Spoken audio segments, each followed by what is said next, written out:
मित्रांनो, आज आम्ही सादर करणार आहोत तुमच्या समोर आपली सूर्यमाला.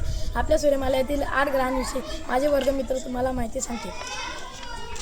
बुध सूर्याच्या सर्वात जवळचा ग्रह आहे. सूर्यापासून दूर असताना पृथ्वीवरून फक्त सकाळी आणि संध्याकाळी दिसतो. या ग्रहावरती उल्कापातामुळे निर्माण झालेल्या ज्वालामुखीच्या मुखासारखे दिसणारे खड्डे पाहायला मिळतात. हा सर्वात वेगवान ग्रह आहे. शुक्र सूर्यमालेतील सर्वात तेजस्वी ग्रह आहे. शुक्र स्वतःभोवती पूर्वेकडून पश्चिमेकडे फिरतो. शुक्र हा सर्वात तप्त ग्रह आहे.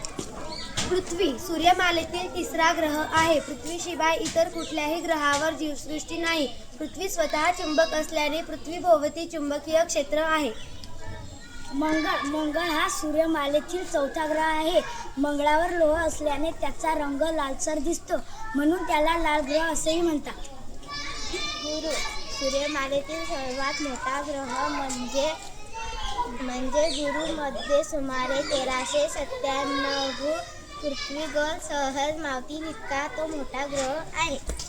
शनी सूर्यमालेतील 6वा ग्रह व गुरु ग्रहानंतर सर्वात मोठा ग्रह आहे. शनी एक वैशिष्ट्यपूर्ण ग्रह आहे.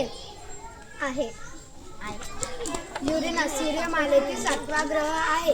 या ग्रहाला दुर्बिणीशिवाय पाहता येत नाही. युरेनस ग्रहाचा आस खूप कललेला असल्याने तो घरंगळत चालल्यासारखा दिसतो. नेप्ट्यून सूर्यमालेतील 8वा ग्रह आहे. नेप्ट्यूनवरील एक ऋतू सुमारे 41 वर्षाचा असतो. या ग्रहावर अतिशय वेगवान वारे वाहतात.